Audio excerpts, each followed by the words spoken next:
Hello, ball watchers, and welcome back to another edition of Ball Watching. Another unfortunate one, Justin. We're following up on a loss. I feel like it's becoming a bit of a theme here, and I want to break that as soon as possible. And I'm sure that everyone else will be feeling the same. But we're also going to be doing a preview as well of our dual meeting against Chicago on the weekend. So for those that are feeling hard done, we're coming back in a couple of days. Do I hear a cracking of a beer there, Justin? What's going on? No. No. I'm down in Florida. Flew down today. I have a friend's wedding this weekend, so enjoying some time in the sun. Fantastic. Came inside for the pod.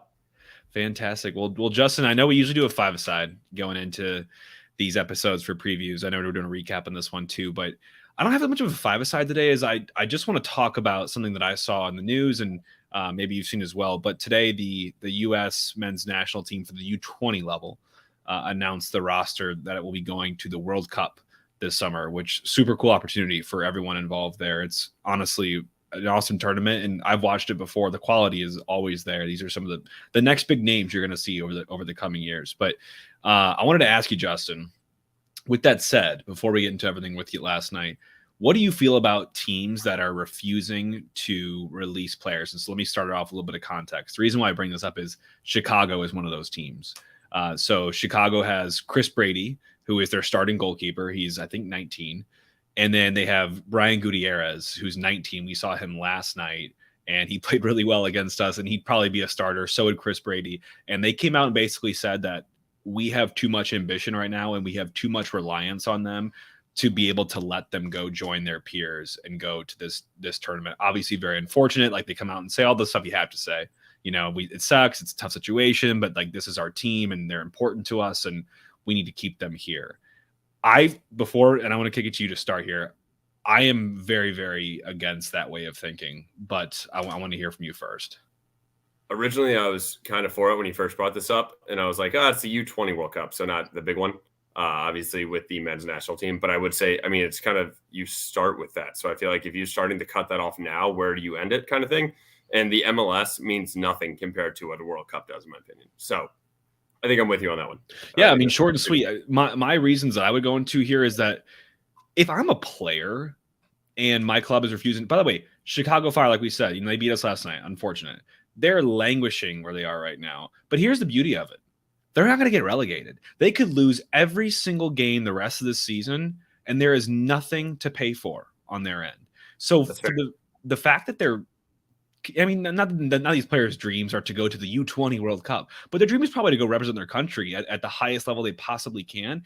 And for some of them, this could be the end of the road for the national team. So if I was a young kid, this would be a dream of mine. And this is just a stepping stone in my career. And every scout from all the major teams is going to be at this tournament looking to pluck top talent and bring them to their clubs. This is the way that you can get there. If you're one of these kids, that's you can't get there in the MLS, but it's a lot harder. And to restrict that opportunity when you're a team that really doesn't have a ton on the line besides just wanting to get back into the playoff picture and right the ship from being so bad so far this season, I just think it's really selfish. And what does it tell prospective players and academy players? Like, am I just going to be stifled because they just want to win some games, hopefully, of this month? I was going to say, I agree with you wholeheartedly. And I think one of the things is, like, you don't know if you're ever going to make it back up there. So it doesn't really make sense to just cut them off from it. So, like, this might be their one shot, and they're playing that well. And then they're playing well for your team. So you're also hindering by bringing them back. I don't know. It's there's no right answer, right? That's my opinion. And to others that I would love to hear other opinions on this too. The last thing I'll say is that it's a shame that it's so inconsistent to the clubs. So, for example, the Galaxy, who are also doing very, very poorly this season, wanted to keep their center back, Jalen Neal, who is a locked-in starter for them. They cannot afford to let him go. They also have an injury crisis going on, so a little bit more sympathy for them, where they just kind of have to have bodies. Still don't love it. Obviously, Chicago didn't, but you have clubs like Philadelphia Union losing like 4 or 5 guys. And their coach is more than happy to let them go. He's like, this is an opportunity for them to go prove themselves on the world's highest stage for their age group. Go. Like, we can't stand in their way. If we want to make waves as a country, we need to let these kids go experience that level of play at the farthest they possibly can. So that's just the last thing I'll leave you with. But like, it's just frustrating, and I know we're trying to get better as a country, and that to me is a move in the opposite direction. But all the seriousness aside, Justin, I know we have a little special segment here for one word summaries. Do we have any guests joining us to help you with yours? We thought. I think she might have got shy, but Oh I'll no. let you start first. Okay. My friend that has been giving me the word. She did give me her word, but I think I'm gonna let you go first, and then I'll go from there. Sounds good. My word is really simple for this one. Last night we were just lacking, man. Just lacking that final ball, that final touch, that final piece to get us to goal and to get that shot on goal. It just wasn't enough, and we lacked, to me, some confidence as well. I wasn't seeing guys out there that looked like they were up to the task. Not everyone, and just lacking game awareness, man. You're in the second minute of the game. You cannot let a goal in, like, regardless. It's just non-negotiable. So I think we're lacking some of that game awareness as well. So lacking is my word for yesterday, unfortunately.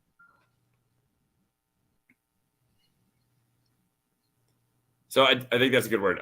I kind of went back and forth. I kind of talked to her as well, and honestly, it felt insufficient in my opinion, which is it's kind of similar to lacking. But we were there and we created some chances, but we still haven't put one in the back of the net. We haven't shown that we can do this without Klaus, and we still didn't show it in that game. And it's just I'm putting one away. Yes, great ball by Leuven and Mickey on the back post. But we didn't create a chance out of that. It was a corner. And I mean, honestly, I think probably the keep could have got to it with it being that close to the back post, but it was just insufficient in my opinion, especially first game up in Chicago. I know this is the US Open Cup. We're not playing all the main guys, but just in my opinion, did not get the job done.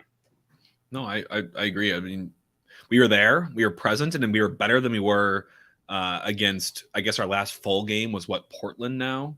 We were better than that. We weren't dead, but it just still wasn't enough. And Chicago isn't anything to be gleaming about. I mean, this is a team we should beat. I completely agree. I mean, even regardless, even if it's like I said, US Open Cup or not, you want to make a kind of a point in that first game, and we didn't do that. So I know we're going to get into the details of that game in the preview, but you got to bounce back, especially with the way that we've been playing recently. That would have been a perfect time to bounce back. And it's not we didn't play some of the main guys. They came in on as subs, at least, if we didn't get most of them in. But it's just it's irking right now. Well, let's talk about some of the positives. A couple people did come out with some fiery takes last night saying, nothing to take from tonight. And I disagree with that. I think there were some moments that you can take away from and want to, do better on or see what we can do differently there. But there was also a lot of great positives, and maybe not a lot. I'll scale it back a little bit. But I will say, take the air out of his game, and I thought Ben Lund actually looked like a pretty proven, nice backup goalkeeper last night. Now, you can't take the air totally out, and we'll talk about that plenty in the lowlights here, but I thought he had some good saves last night. Take the goal out of the equation. He had some good ditch 1v1 defending and big saves to keep us in it, and I thought outside of that one moment, he did command the game fairly well, especially for a backup goalkeeper.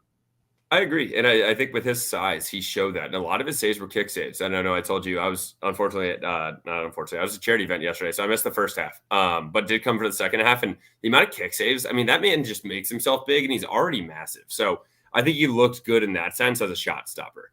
We'll talk about his distribution in that a little bit more. We'll get there. I thought I saw some good stuff in the early part of the first half from Aziel Jackson. I don't think it was a great game from him overall. What I did like last night, this is a small thing, but I know you can probably appreciate this being a center back by trade, Justin, is center backs being physical with a big forward like Kai Kamara last night. Outside of maybe a couple chances, a couple sniffs at goal that he had, I thought Hebert and Parker did a good job just kind of containing him and really frustrating him. He's a big dude. He is. And I will say, I do think that the back line did a decent job last night, especially, and then also looking at him, and we talked about Chris Mueller as well. I think some of those guys are kind of shifty when you get up there. And I think just they played well. Just, I don't know. It's just, there's something missing for me, and I'm still trying to put my finger on it. I don't really. We'll see if we can figure it out here. The last couple of things I'll say on the highlights for me is there was a couple good moments from Celio Pompeu. You still not enough consistently, I would say. I thought Leuven had some decent chances in on goal for us. He got a great ball into Stroud. Stroud obviously missed that wide open kind of corner kick. I'm not going to say that's easy, but he missed that. My man of the match, my biggest highlight last night, outside of the goal, which was phenomenal, but related to the goal, was Miggy Perez. Not to say that I've been disappointed or unhappy with his performances, but I think last night, to me, I learned the true value of Miggy Perez to this team. And he plays so well above his years. He looked like last night he was just sticking in tackle after tackle on players and not legends, but big players like Shaqiri. Like he just doesn't lack any form of confidence. And I've seen in some of the press that some of the players have put out and interviews they've given, like this guy has no fear. And for that age, that is a tremendous asset to this team. And I love to watch it on such a young player because he can only go up. Exactly. And I think he literally went out there. And like you said, he has no fear. He goes up against these guys, doesn't care about what their name was or what their history is. He'll just go out there and show out in the way that he has. And then we've talked about it. And then he'll just go back to high school back in the morning, which is just insane to me. I still can't get over that. Back to Bio 101. Yes, Miggy did well throughout the entire game, especially with the goal. I think one of the other things I wanted to mention was Pompeo. Celio, I think he's still just creating so many chances for us. I love to see it. I still can't decide if I want him starting on the main team or being a spark plug because and it's nothing against him. I think he could definitely start, but I love the spark that he gives when these defenders get tired legs and he comes in just full of energy in the 60th minute, takes guys 1-on-1, whips a ball in. Doesn't matter. That's how he got his first goal was that cross and all that. But I don't know. He and Miggy is a very bright side for us going forward. I agree. I like your question just about like, are they good enough or in the role to be starting, like locked in, like put me in coach to start this game, or I have so much energy. I would love to come out and play against some tired legs and just exploit the hell out of them. Right. I'm torn. I'm two different roles though, dude. I will say Miggy's not going to be your guy that takes guy 1-on-1, but also with tired legs, he will shut them down easier and pass around them. And you put him next to Leuven. I love that dynamic right there. Is like, it's a bit not. I do too. This is maybe going a little far. It's like LeBron playing with Bronny. Like get these guys on the let the old guy teach you what's going on and let him build underneath him. He's skillful enough to play next to him too. I agree. So hey, easy transition into the lowlights here, Justin. You look at the stats last night. We were second best in almost everything, but anything related to shots, which does not matter to me because we had less shots on goals. Like shots are great. You can shoot from 40 yards out, get it on goal. You can shoot. That's a shot. Like that doesn't matter. It's what are you doing? Luke could have a shot if we wanted it. Right. So the shots don't matter to me. Otherwise, we led in pretty much every possession stat. And that is the thing that we do not care the least about. Like we do not mind possession, but it seems that every game that we lose is a game that we are given the majority of possession, and we have yet to figure out a way to make the most of that possession. And it's part of the blueprint. We talked about it a couple episodes ago. It's part of the blueprint. Give us possession. We will not be able to find anything to do with it meaningful enough. So that's an easy transition. The stats, just not much to talk about because it was kind of dull, and it was kind of predictable in a sense. Like Chicago got their early goal, which perfect transition to lowlights, man. You cannot concede that early in a game, especially when you're trying to rebound. I'm scratching Dallas's 50 minutes off the table. I'm not going to really count that. We need momentum, man. We are so stalled right now. And to go down like that in that fashion too, it was so frustrating as a fan, but I'm sure for the players as well.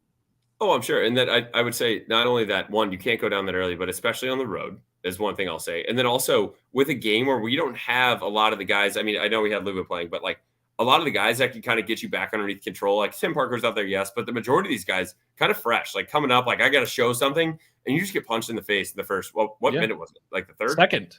The second minute. Yeah. And it's just like now they're overhyped to having to like now I have to feel like I need to do this individually or I need to go do this myself as opposed to sticking to the game plan. I feel like the game plan was immediately out the window after that goal went in. Yeah, it was a gut punch. And kudos to Chicago for doing that because all they want to do is get that goal and they just kind of sit back, which they did, especially for a new manager coming in. That's all their goal is to just shore up the creaks and the leaks in your defense and make it hard to win against your team. And that's what he did. He got the early goal. He's like, all right, now you guys take possession and you guys take the driver's seat. You're not going to get anywhere. And we didn't until late in the game. And that was before they already got their second. So that was frustrating. We were beat over the top on that goal, which it also seems to be a target area that teams are looking at because we don't have the fastest center backs, but they're tall enough sometimes where they're able to cut those balls out, but the recovery speed's not always there. Tim Parker's a horse. It just takes him a second to get on that horse and get back to it. And I will say, especially, it's probably an attack that you're thinking about with these games. It's harder to play over the top with us when you have Berkey in the back. I feel like he's quicker off his line. True. Lund is a younger guy, more lanky, better shot. Not better, sorry. He's more of a shot stopper himself. Right. Like that's the style of play he is. Berkey's just as good with his feet as he is with his hands. So Good point. when you play a ball over the top, he's very ready to just be right up back to it like a sweeper himself.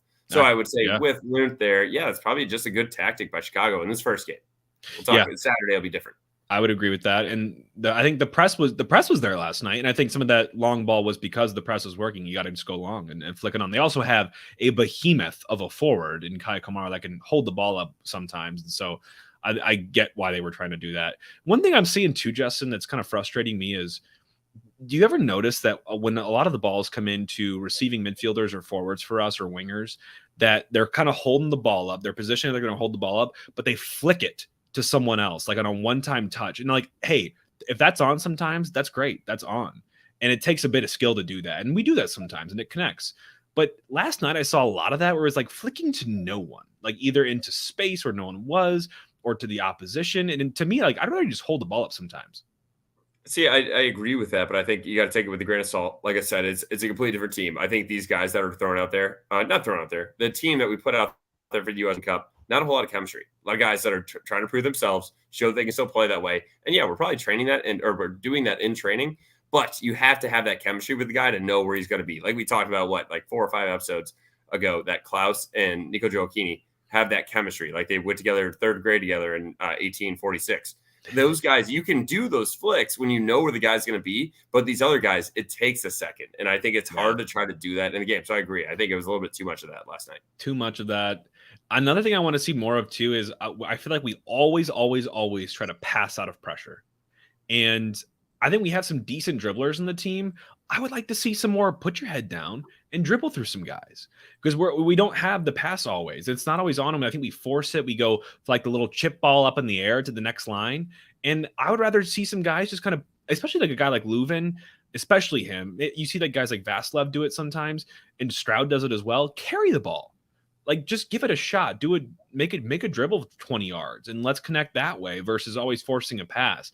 I don't see enough of that. I saw that last night on display a couple times. I thought it was kind of an off night from Leuven, to be totally honest, on set pieces outside of his corner that ended in the goal. I thought there's a couple to the goalie. It was kind of frustrating. It just wasn't a great night all around for most players. I think for me, outside of Miggy. No, I would agree with that. And I think you're leading us to our last low light, unfortunately, which was the goal. And I'm going to pull up a text that I was actually with my buddies that was a goalie in St. Louis and at SLU. And I want to get I had his thoughts on, but I'm going to let you kind of take it on what actually happened. So Ben Loon, defenders put in some dirty work, get a tackle in. And I think Leuven ends up with the ball and passes it back, a square ball to the goalie, basically on the goal line. A pass that I wouldn't have made if I was a defender, but if I'm a professional, I do trust that I can make that pass and my goalie will clear it. And instead of clearing it one time, he takes a touch to give himself some more space and then attempts to clear it, in which case we see his touch goes wrong and he kicks it into the opposition and we have a goal. In that moment too, take the bit of skill wasn't there from him, which is frustrating, but also the moment. You have to be aware of what's going on around you in terms of not just the opposition players and where they are positionally, but the game, man. Like we're down. We cannot afford to make a mistake right now. So play conservative. And it just was every bit of not that last night. So that was a really frustrating error from Loon. Well, that's the thing. I was texting with Ben Yeager, goalie to Smet, and then played at SLU, and I was just like, oh, okay. He just texted me, yikes. I'm like, dude, I know. And he goes, literally, he sent the 2 emojis, bricks, feet. And it's just like, why were you even taking a touch there? And he goes, he literally said, Berkey would have dribbled the guy and then kicked it. But Ben Lute takes this 6-yard touch, and it's like, yeah, exactly. Like Leuven won the ball. We had that covered completely. Great defense. Take it away from Chris Mueller. He laid it off to him basically on a platter. You could have, it was a 5-star meal. Yeah. And the man just attempted to try to take a touch out of it. Just lump it. Keep us in the game. Because guess what? You do that, we score later on in that game.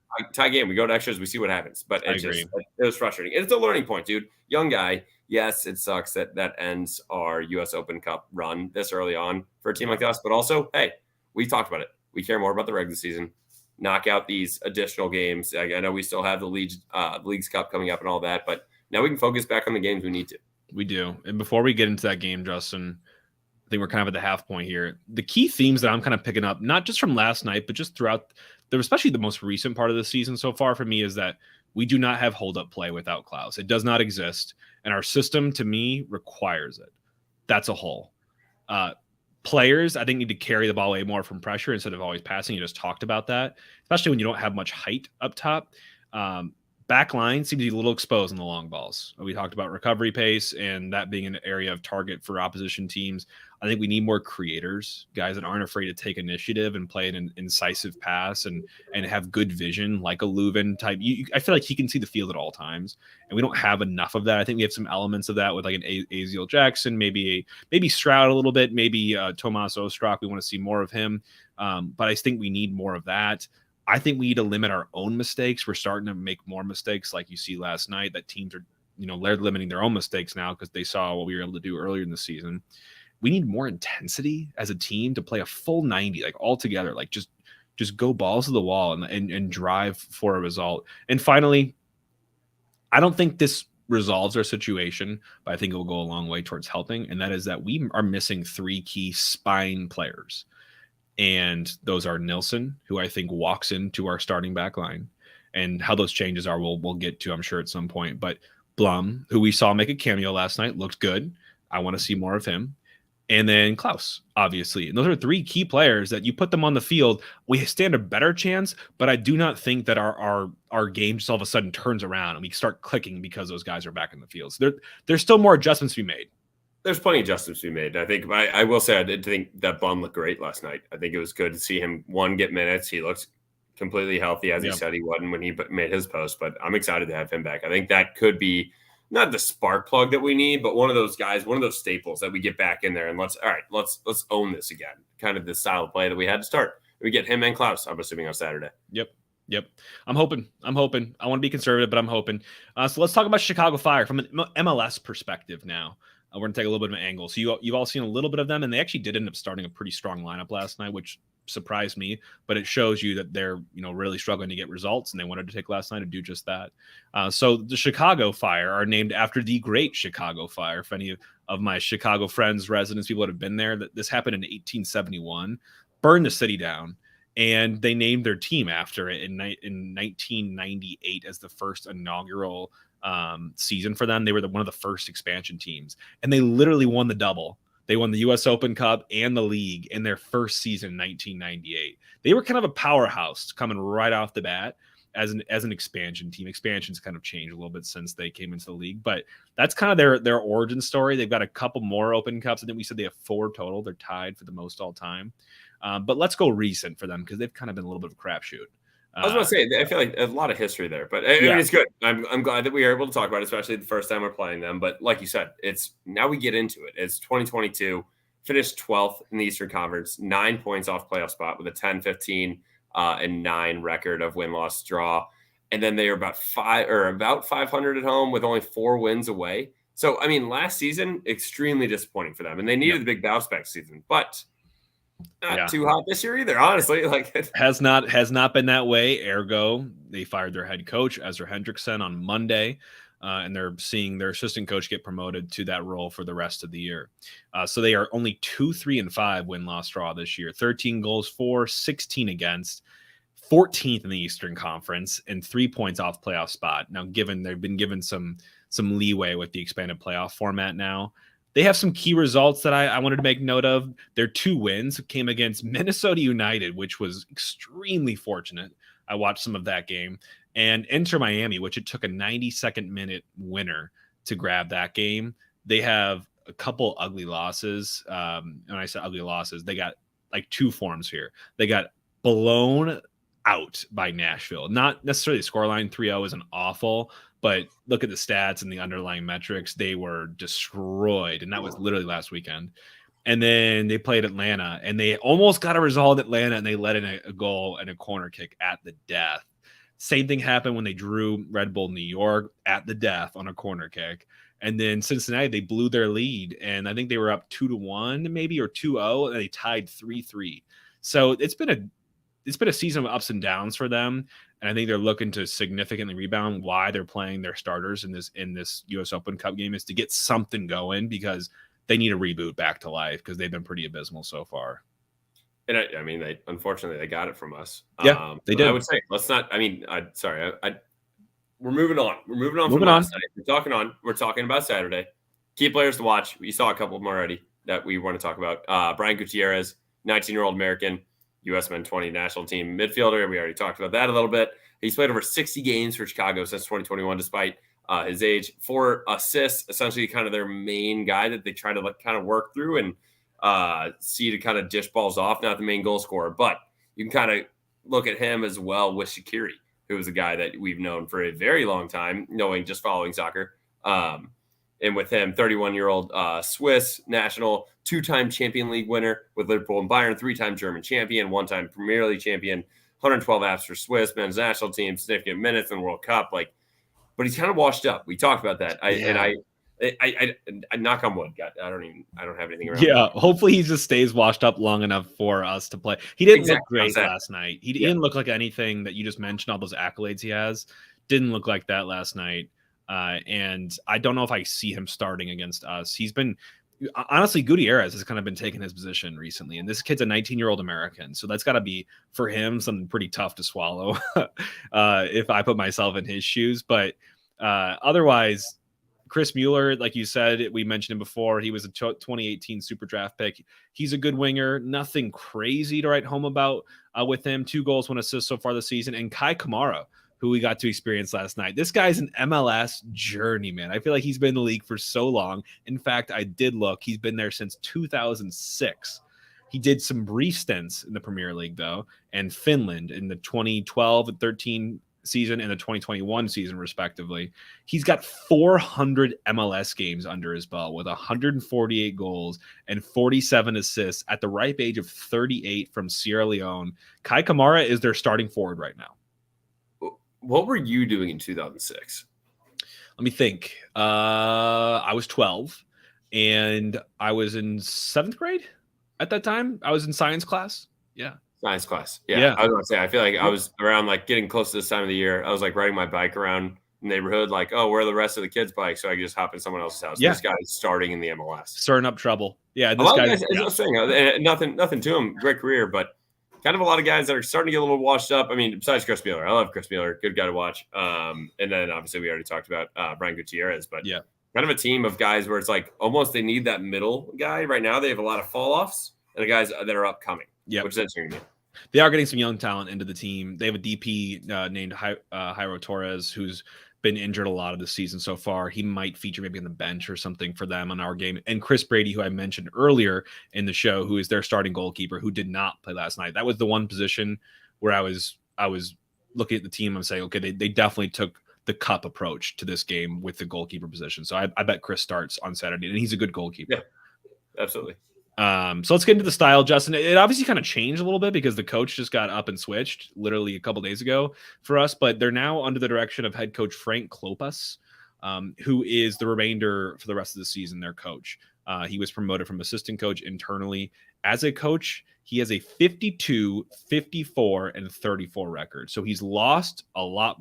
He's lost more than he's won, and he's drawn a lot of games. So his win percent kind of sucks. Well, just looking at that, he kind of fits the mold of dude's kind of just there, in my opinion. Yeah. Shaqiri, he kind of you've been around for a long time. How many seasons is that? I mean, that's as a coach, and obviously with him being an interim coach right now, kind of on and off. What is that? That's over 100. That's probably 3 or 4 seasons in total. I think he coached 2 full seasons at Chicago earlier in 2011, 2013 to 2013. He coached for the Montreal Impact from 2013 to 15. Then he was the color commentator for the Fire for a little bit before he then got back into assistant coaching with Chicago in 2020. So he's kind of been around the carousel a little bit on the coaching. He is not someone they probably go out and look for this is our guy. I guarantee you, unless he shows out the rest of the season, they are using this time and this offseason to look for a big coach. And no knock against him. I think he's the perfect interim coach. I mean, think of a guy that just needs to steer a ship that literally doesn't have a captain right now. And you just throw a guy in there that's been there before and he's been around the club and the organization. He'll do it for you. Yeah. But I wouldn't be too excited.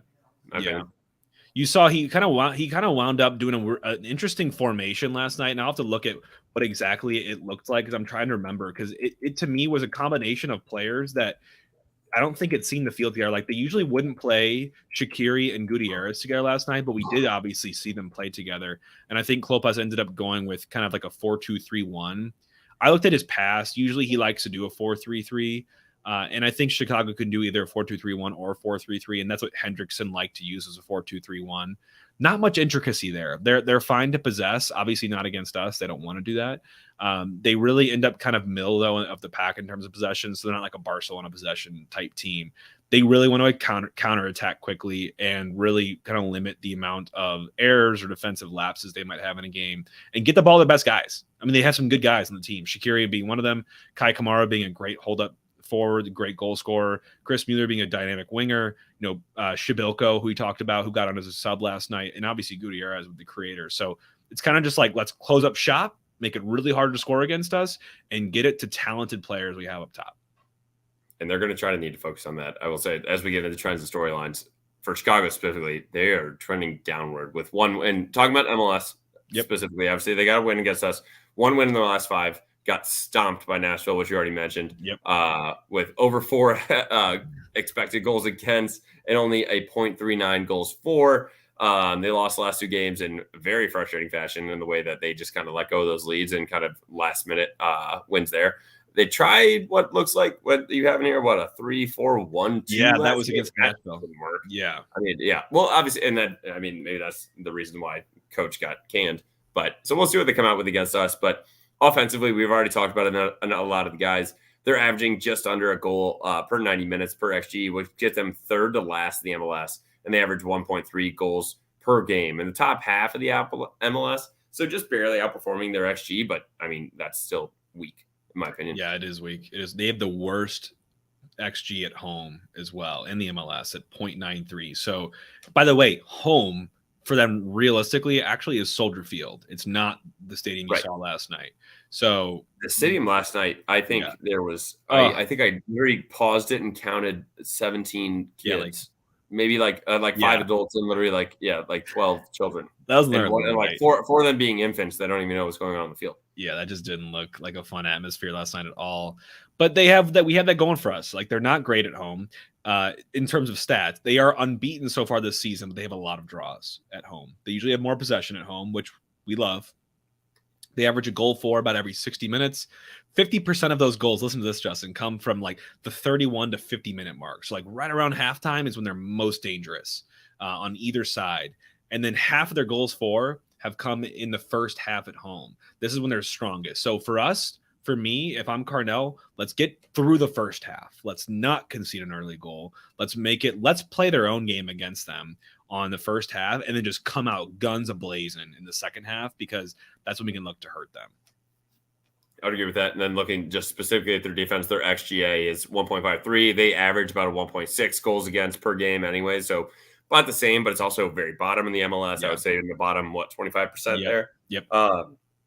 Average goals against every 60 minutes is also, we have 1.38 in away games in XGA, also bottom third in the MLS. And it kind of showed, and the last thing, one of the notes you guys have in here, or that you have in here, extremely vulnerable on some of these crosses. And that showed, especially in our late corner. I think that's one of those things. And you kind of mentioned already with set pieces that we need Leuven to step up for us, because it can be huge for us in this game, especially if we're not creating a ton of chances 1v1. We're getting some of that out of Celio, some Leuven, longer shots, things like that. Not seeing a whole lot of Nico. Like, these set pieces will be huge for us going into the game Saturday.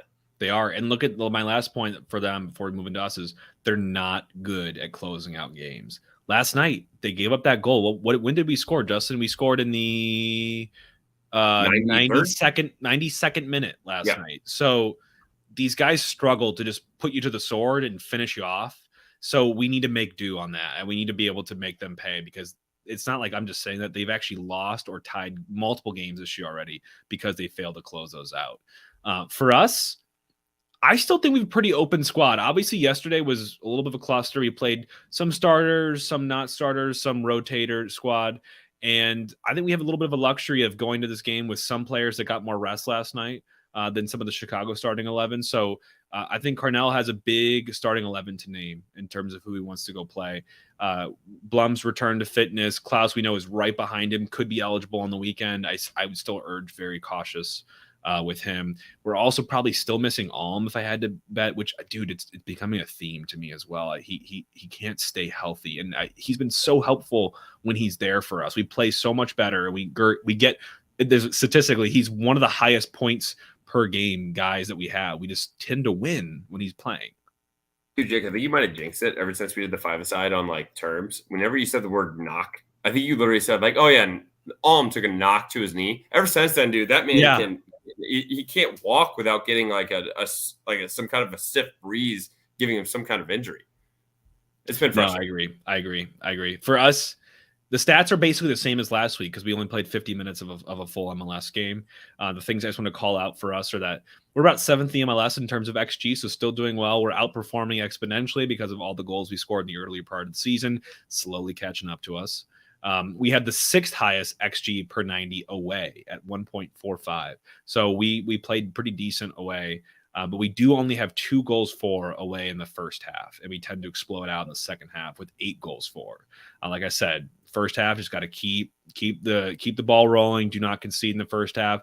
Get to the second because 50% of our goals for come right around halftime and right towards the end of the game, and that's where we're most impactful. So for us, it's defense. For me, is the story going to be on Saturday. Is can we keep them off the board because that gives us a chance just to get some points away. And right now we're getting towards the bottom in terms of defensive stats. We're XGA about 1.51 per 90, which is close to the bottom. But we're only allowing 1.2 goals against per game, which is great. So we're outperforming that, but still got to get better on the stats here. We have higher XG against in away games as well, what like many teams probably do. Games. Yeah. But you know what? For me, I mean, it's tough. When you get onto the road, it's tough. Right. Anything can happen. Anything. No, you're fine. Anything can happen. The second half for me is where we're going to live and die on Saturday. But starting 11 predictions, Justin, I'm not going to show the graphic for us, but I think, like I said, Carnell is a big job to make. I think you'll see Parker get out because the yellow card suspension. I think you'll see Bartlett probably slot in next to Hebert, if I had to guess, for the center backs. And then on the wings, I think you'll probably see Nelson and Nerwinski come back on left and right, respectively. And then for me, the midfield is the most up for debate now because Blum's back. I would love to see Blum start personally. Whether he can go 50 minutes, 60 minutes, I don't care, just a half. This is my dream formation right now is a 4-2-3-1. And we do the back four I just mentioned. We do Perez and Blum on the 2. Ooh. Just tenacious midfielders. Okay. All right. Okay. And then the next 3 right now, I think would be Stroud. The middle spot is Leuven. And then the right is a healthy Alm, if not Alm, Jackson, if not Jackson, Ostrak. I think we have guys that can play there. And then up top, Nico right now. That is my dream formation. I don't think Parnell rolls back. Is Klaus not back? He's in contention to be back. I don't think they just roll him in the starting 11. I could be shocked, though. Okay. That's right. No, that's fair. No, otherwise I would agree with you. I would say I still think that Celio and Azil come better off the bench. Yeah. So I would start Ostrak on the right. Otherwise, I love it. I would love. I don't know who it's. I mean, put Tim Parker back in there once he gets off his yellow. But you put Hebert and Tim Parker in the middle with Blum and Miggy in front of him with Berkey behind them. That is a stout spine right there, and I love it. Yeah, no, I'm with you. And then then Nilsson comes back, and I just think we're heading to greener pastures. We just got to get out of this rut. And getting out of that rut, Jake, we got to make sure we don't keep dropping points. Yep. We got to maintain. Get a point. Get a point. Hey. Well, all right. Let's get into it. Let's get into predictions. Yeah, let's get into it. Fight and claw. I think you and I had the same prediction, Justin. I didn't put my score on here, but I'm also thinking this will be 2-1 game. I think we are going to get 2-1 City win. 2-1 City win. Yes. Good correction. 2-1 City win. I think, like I said, it's going to be a very nervy first half with a very exciting and fun second half. And I think we're going to show out a little bit more in the second half. I would agree with that. 2-1. And then I put the betting in here as well. Hopefully we don't get rained out so we can actually do an actual bet again and we don't have to push. Money line, Chicago, -110. We are dogs again at +260. Ridiculous in my opinion. Draw +265. I understand it with Open Cup stuff, fine, but not real games. Over 2.5 -130, which I feel like it has literally not changed in any of our games. That's always the line there. Under +105. Jake, what's your hammer? My hammer I have on here is both teams to score at -155, but I don't love that. If I could go find our line again for City to score in the second half, if that's anywhere near like -130 range, like I want to absolutely throw the mortgage on that because we're gonna score and we're -110. You want that? -110. Lock it in. City to score in the second half. City scores second half -110. Yep. That's your hammer. That's I'm going back to mine. Because I know we don't win. The both team score. I agree. -155 though is a lot of juice for that. I don't really. That's fine. So you got second half both team score, or sorry, second half City score -110. I am going for the double chance again for St. Louis. We cannot drop points. We need to tie or win. Double chance. So either if we tie or we win, your bet hits at -120, and I love that line. Yep, I love us being dogs because we can just get these better odds for less juice. I am totally on that same page, and it's good bulletin board material for the players. So come out, you have nothing to lose, man. Everyone's kind of betting against you already, but not us. But not us. We'll be betting on the club, and we will be showing out on Saturday in Chicago at Soldier Field under the big bright lights. I'm looking forward to it, man. I just want to see this team rebound and get some confidence back, get some wind in our sails. Jake, quick last thing. I'll do two quick plugs. I believe our game's at 4 p.m. 4 p.m. No way. Okay, I totally missed that if that's the case. I love it. We are at 4 p.m. in Chicago, just when I was looking at the line. So keep an eye on that. That's earlier than normal. Also, if you can't get to Chicago, get to the pitch. I'm out of town, but I've been there for every away game that we have so far. The staff's incredible. The food's incredible. The Irish coffees, the frozen Irish coffees, everything you can get, incredible. Say hi to everybody. It's the best place to watch sports in St. Louis, not only soccer. So get there on Saturday if you're not in Chicago yourself. Amen. Amen. Well, everyone enjoy the rest of your week. Get over this loss on Tuesday. Ultimately, it's less games we're going to have to play during the week, which hopefully will be fresher to take on, the teams in the weekend. So could be a blessing in disguise. Who knows? Obviously, everyone's bummed about it, but we have an opportunity to recover against the same team that just causes pain on Saturday. So let's inflict some pain in a couple days here on the fire. Looking forward to it. Thank you all for tuning in. Everyone, YouTube, like, subscribe to the show. We do this twice a week. And if you're on the podcast, throw us a rating, throw us a nice review. If it's not nice, still write a review and be as nice as you can, and it's constructive as you can. This stuff, you're rambling. All for City. All for City, man. Everyone, take care.